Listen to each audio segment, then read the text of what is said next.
we are, at the kitchen of the Fitch house at Old Sturbridge Village. And what are we preparing here? Applesauce. And it smells good. Now, on the other side of this ironing table is the piece I want you to see. It's a cupboard. I've been reminded not to call it a hutch. Back in those days, a hutch meant a rabbit's house. But it's beautifully made from wide pine boards. And down below, note there are no drawers, just a door. And the area behind was probably used to store foodstuffs or cooking utensils. Well, now here's our version of that indispensable piece of early American furniture, the hutch. It's really nothing more than a modified chest of drawers, with the addition of some raised panel doors down below. And up above, we have this fixed shelf section with a nice crown molding detail to cap it off. Now, one thing you might notice is that I've built this piece with what we commonly call number 2 pine. It has knots, and I think it'll look really nice when it's finished. And the good news is that the number 2 pine is about 1/3 the price of nice clear pine. Now, the first thing we're going to build is this base cabinet. Let's take a look at it. There's a bottom shelf, an intermediate shelf, and then these drawers are held in place by a frame that they ride on. Now, let's take a look underneath.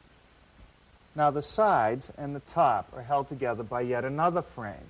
And the first thing I want to do is build these 2 frames. Here are the pieces I need to make the top frame. And I'm going to join the pieces together using this tongue and groove joint. I want to do the groove first in the long pieces, and I've set up the table saw with a dado head cutter. And that's really nothing more than 2 blades set at an angle to one another to plow out varying width grooves.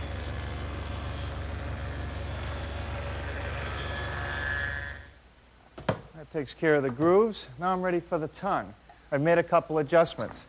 I've widened the width of the dado cutter, and I've added this guide block, which precisely locates the length of the tongues.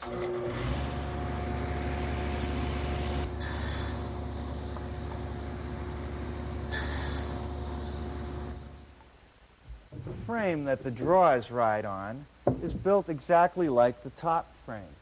It's put together with the tongue and groove joints, and I've added 2 more pieces in the middle for the drawers to ride on. All the joints will be assembled using yellow carpenter's glue.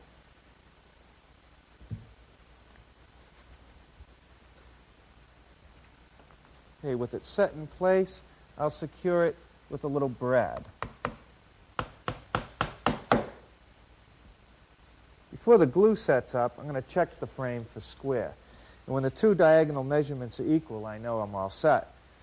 Now, I don't have to clamp these because the brads will hold them in place. Now, the drawer, if you notice, as you pull it out, it doesn't tip down. And that's because I've added a little cleat underneath here, and that's fastened to the same frame. And here they are. There's 3 of them. And they get secured in place with some wood screws.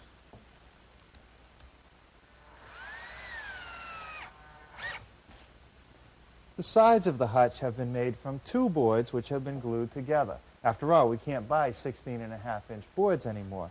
And there's a nice fancy cutout down here at the bottom. Now, if you look down the other end of the cabinet on the inside, you'll see that I've dadoed the sides to support the shelves in those frames we've been working on. Now, here's the pieces with the layout lines for the dados. And I'll take them over to the table saw, which has the dado head set up at the right width and depth.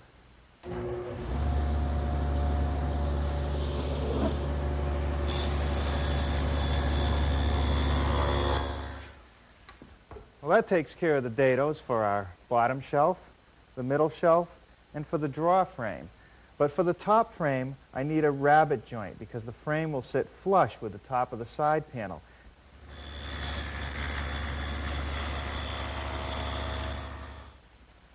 Let's take a look behind our hutch. The base cabinet has a plywood backing, 1/4-inch plywood, which is recessed in a rabbet made in the side panel. With the dado head still in, I've just readjusted the fence to make this rabbet.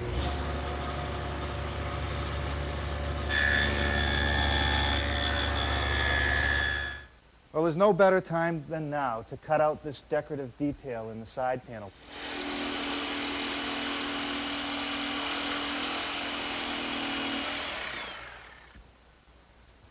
Well, now it's just a matter of assembling the various parts. A little bit of yellow carpenter's glue. And the first thing I'm going to put in is this bottom shelf. And it's just 3/4 inch plywood.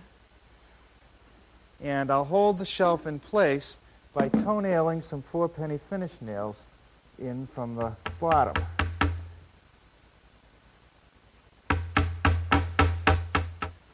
And now the middle shelf, which is just another piece of 3/4 inch plywood. And now the drawer frame.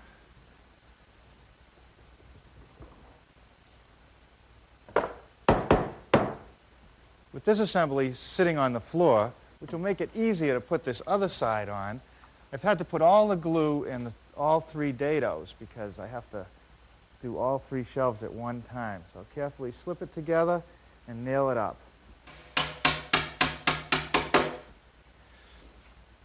The top frame is held in place with some glue and some 5-penny box nails. And I can use the box nails here because they won't show when it's all finished. Some more glue, and now the back is ready to go on. This 1/4 inch plywood, I'll just set it down and put a couple nails along the top edge.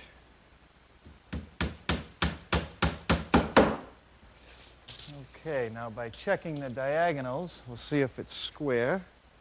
That looks pretty good. So now I'll just nail this corner. And then I can finish by nailing about every 6 inches along the perimeter and the intermediate frames and shelf. The face frame is a very important element in this design. The vertical members help support the cabinet. They also give us a place to hang the doors. And the combination of horizontal and vertical give us our drawer openings. Now all the joints are what we call half-lap joints. And I'll show you a little sample over here. Simply half the material is removed and they just lap over one another. And I've moved my dado head from the table saw to the radial arm to do that job. Well, that should take care of the half laps. See how this one fits on. That's good. Now, of course, I'm going to glue these joints together, and I'm going to fasten them with these little 1/2 inch screws. I'm going to have to do that from the back side.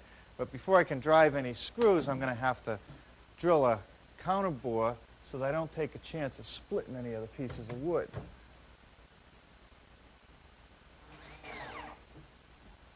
Well, that takes care of the face frame, but before I can put it on the cabinet, I want to cover up the edge of this plywood shelf with this piece of pine, and I'll just glue and nail that in place.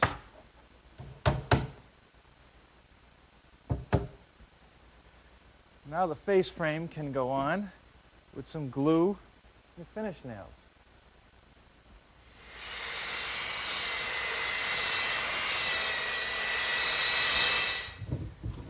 Now, in order to prevent the drawers from wandering from side to side as they go in, I've added some cleats between the drawers and on the end. And I just fasten those in place with some drywall screws.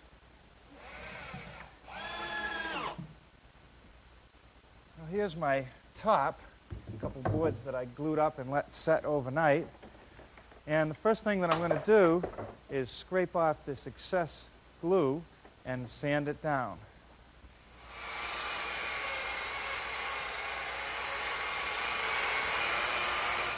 Now I need to rip the top to width, and that'll be 18 1/4.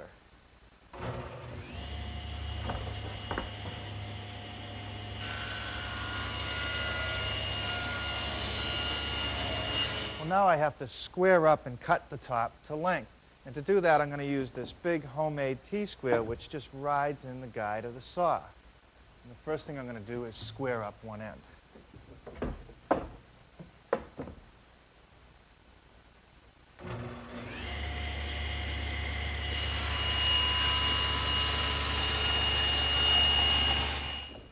Okay, now I'm ready to cut it to length, and I want it to be 55 1/2 inches long. The best way to fasten the top is just to use a few drywall screws. Well, the next thing I want to do is put this nice detail along the top. And to do that, I'm going to use this 1/4-inch Roman ogee bit. Not Roman orgy, Roman ogee. And I've put it in the router. And because I'm taking off so much wood, I'm going to do it in 2 passes, and I'm all ready for the first.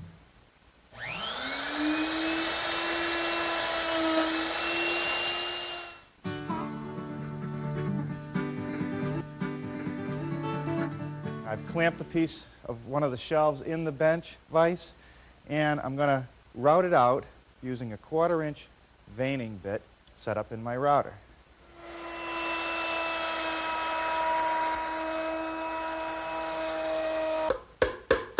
Okay, that takes care of the assembly of the sides and the shelves. They're put together with some glue and nails. And the next thing I want to do is build this face frame. And this was built just like the one I made for the bottom of the hutch. Here's the top piece, which has been half lapped. And here's the side piece, and those fit over like this, and they'll be glued and fastened together with some screws. Next, let's make this molding that runs along the sides and the back of the cabinet. And I'm going to use the same cutter that I used to make this edge on the top. I've got it set up in my router table, and it's ready to go.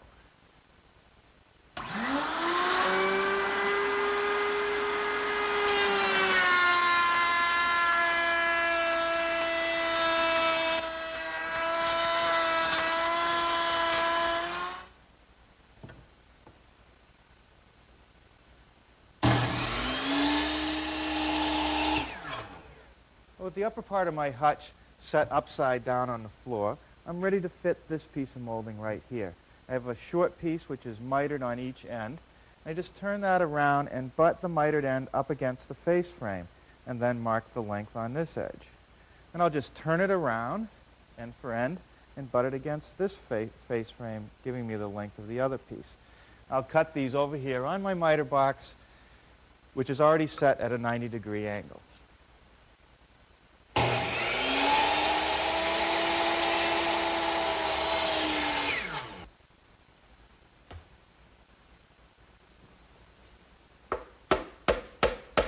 Where the sides meet this back molding, I like to fasten it together with some screws. No one will see the screws, and it's a much stronger joint. This hutch is so heavy that you'd never want to build it as just one solid piece.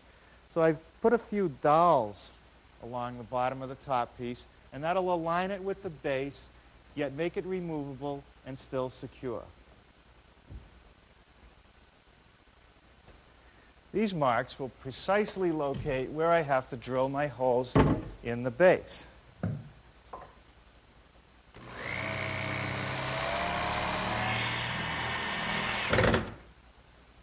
And the beadboard just gets fastened with a few more drywall screws.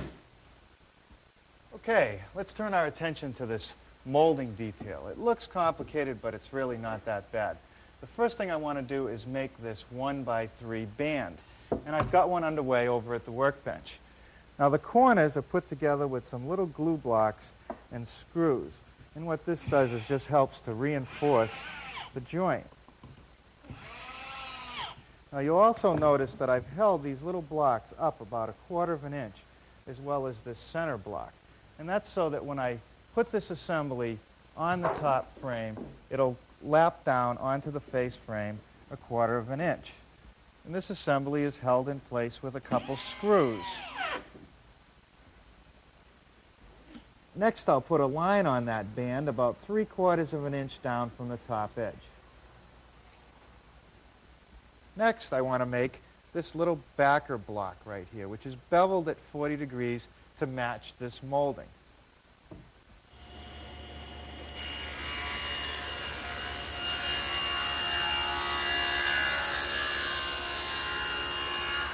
Now these pieces get glued and screwed just below that line I put on.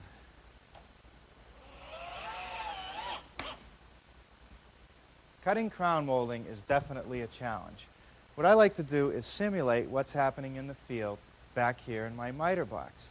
So the back fence would relate to this piece, and the table of the miter box would be this piece right here. Also, I've added another piece of wood in this position, which holds the molding in the right place so it won't slide out, and that's clamped right to the table of the miter box. So to cut a piece of molding, I just slide it into place, and I'll make all my miters and fits and be ready to nail it up.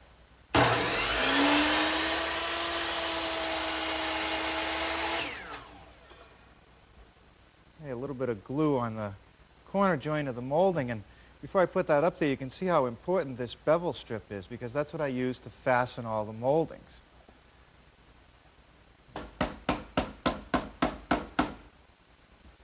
The molding by itself is pretty rigid, but a careless person handling it might cause some damage, so I'm just going to put these little glue blocks in to reinforce it.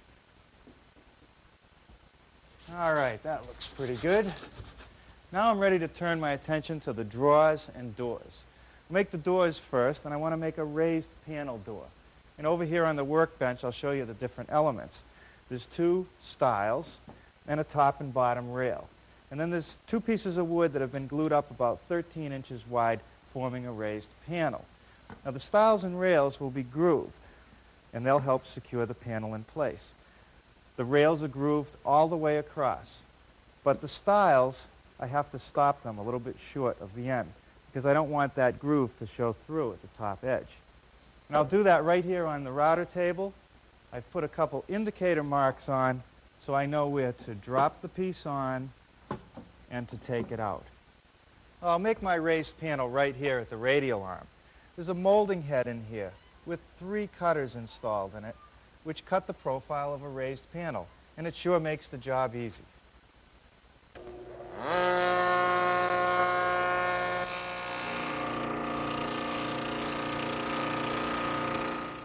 Well, I have a really neat way for putting these door frames together. No fancy joinery here, just butt joints, a little bit of glue, a blind screw pocket, and one little screw in each corner. Now the blind screw pocket is made with this little jig that I bought at the store, and what it does is it directs the drill at a 15-degree angle. And I have a piece of tape here to tell me where to stop.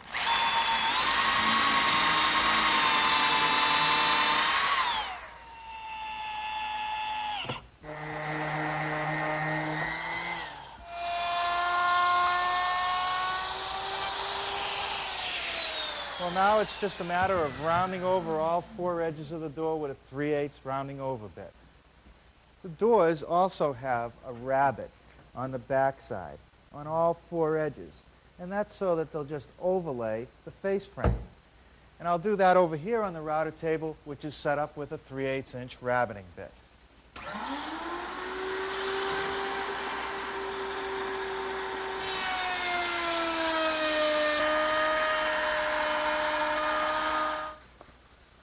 Well, that does it for the doors. Now let's start working on those drawers. The first thing I want to do is work on the drawer front, and that's been rabbeted on the back side on all 4 edges. And I'll do that over on the router table with exactly the same setup I just used on the doors.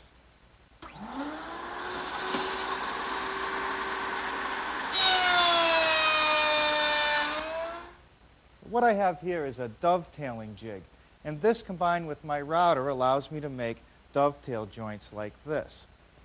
A perfect choice for drawer fronts. Now what I've done is mounted one of my rabbeted drawer fronts in the top and one of the sides right here. And following the instructions, I should be able to get a perfect dovetail joint every time.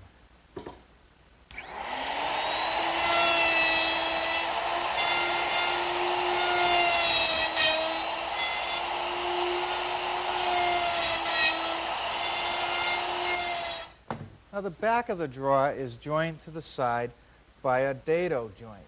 And I'll do that over here on the table saw where it's all set up and ready to go.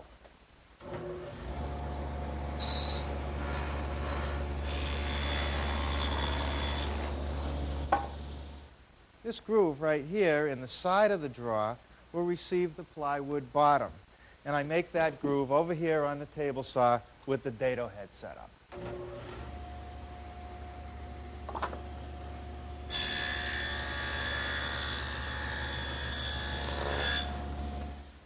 The drawer front also needs a dado, which must align with the one in the side piece. And I've made an adjustment to the fence for that.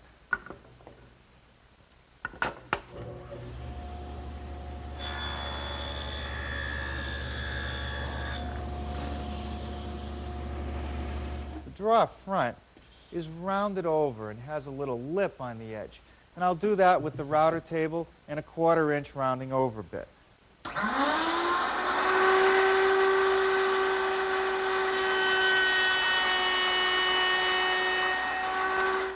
Let's assemble the draw.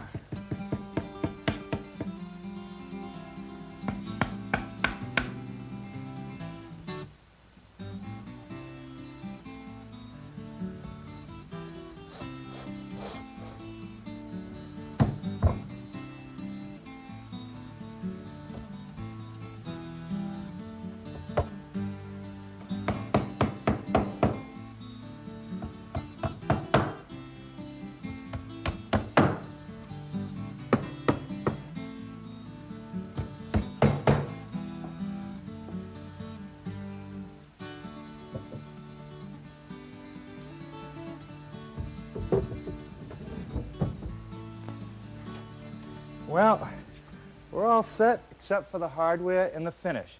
Let's put the finish on first. Well, it takes a little bit of extra time, but the first thing that I like to do whenever I start finishing any of these projects is to put a coat of sealer even on the areas that I'm not going to see when it's all finished. It protects the wood from absorbing too much moisture, and it makes it easier to keep it clean. For my hutch, I wanted sort of a pickled look, and that allows the grain and the knots to show through. The first thing I did was tried some white stain, and that really didn't give me the color I wanted. It's too light. So over here I used a white alkyd paint, and I just put it on with a brush, let it set a little bit, and then I'll wipe some of it off with a rag. Now after about 15 minutes, with a rag dampened with a little bit of mineral spirits, I can take off as much or as little as I want. Well, now that that thin coat of white has dried, I'm ready for a coat of clear sealer. And that sort of gives it a little bit of a green color, a pickled look, which is exactly what I want. Well, 2 coats of a satin finish urethane with a light sanding between each coat, and this piece is ready for any abuse that it might endure.